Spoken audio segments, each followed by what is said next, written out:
Are you looking for Mora? Aura? Is your favorite Disney movie Encanto and you're looking to Enchanto?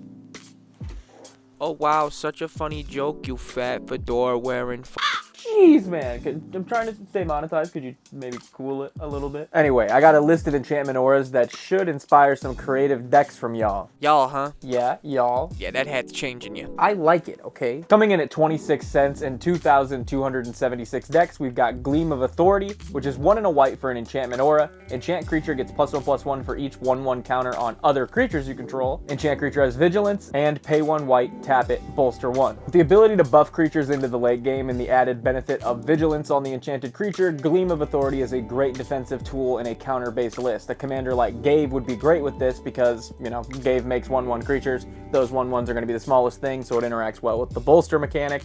Definitely going to throw this in my Falco Spara. I like this one.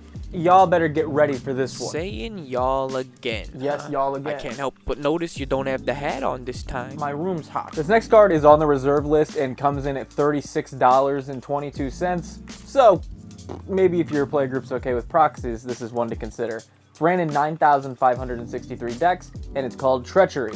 Treachery is 3 and 2 blue for an enchantment aura. When it comes into play, untap 5 lands. You control enchanted creature. Now, this is a big budget boy. I understand that, okay? Your wallet's gonna hurt. It'll hurt me, I'll hurt you, you little fat piece. Yeah.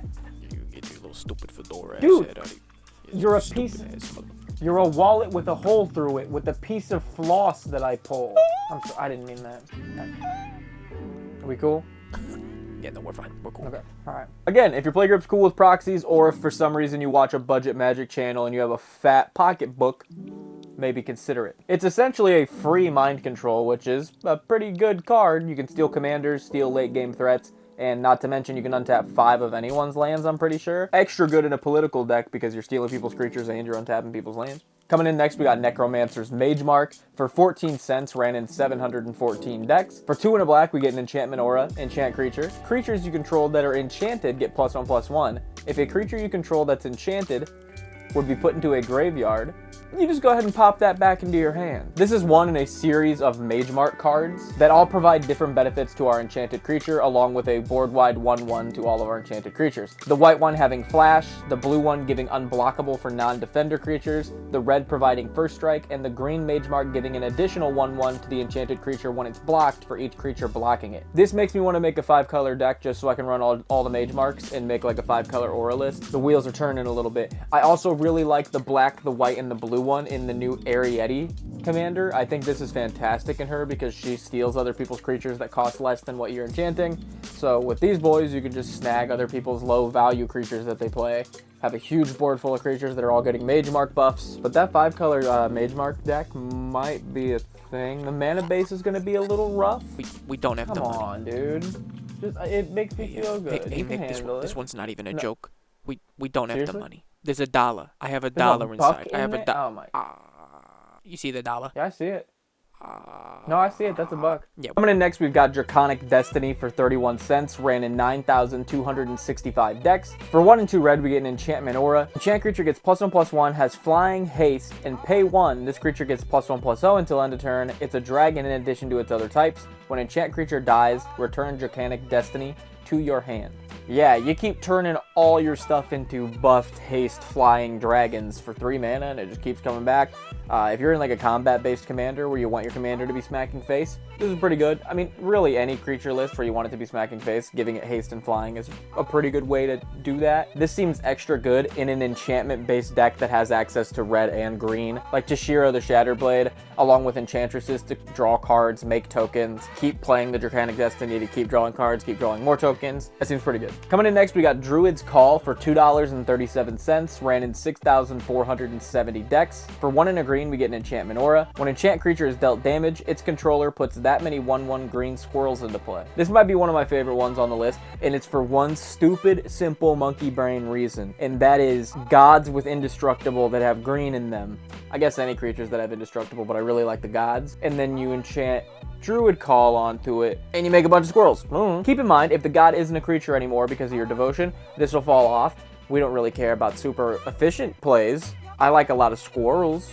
especially if you have like a god with access to green and red like Xenagos. You can play Blasphemous Act, get 13 squirrels, buff Xenagos or any other creature. I guess Druid's Call plus Indestructible is what I'm trying to say. And topping out the list, we've got Clout of Dominus coming in at 84 cents, ran in 9,052 decks. For one hybrid you get an enchantment aura. If enchant creature is blue, it gets +1/+1 and has Shroud. If enchant creature is red, it gets +1/+1 and has haste. Dude, this is really good, honestly. If you're a commander that just has blue-red, this is a 1 mana, give your commander +2/+2 Shroud haste. It's Lightning Greaves, but better for 1 mana for that turn. I know, Lightning Greaves. Alright. This is super good in combat-based decks where you just want to deal combat damage that turn, or in decks where your commander has like a tap ability where you want to use it the turn it comes out and keep it protected so you can use it for future turns. And does blue-red have any commanders that have tap abilities that want to use them?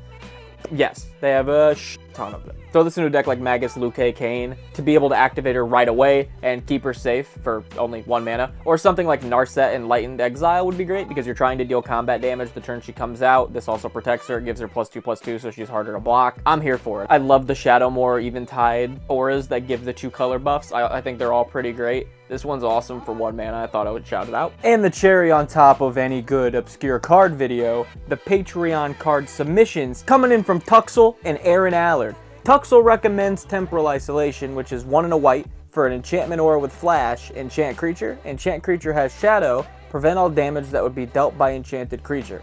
Aaron Allard recommends Teferi's Talent, which is 3 and 2 blue for an enchantment aura, enchant Planeswalker. Enchanted Planeswalker has -12. You get an emblem with you may activate loyalty abilities of Planeswalkers you control on any player's turn anytime you could cast an instant. Whenever you draw a card, put a loyalty counter on enchanted Planeswalker. Yeah, that's gonna give your Planeswalker a pretty good buff, boys. I appreciate the submissions. If you want to like, comment, and subscribe to help us hit 10K, we appreciate it as always. If you'd like to submit your own cards for the weekly obscure list that we do, go check out the Patreon and consider showing a little bit of additional support.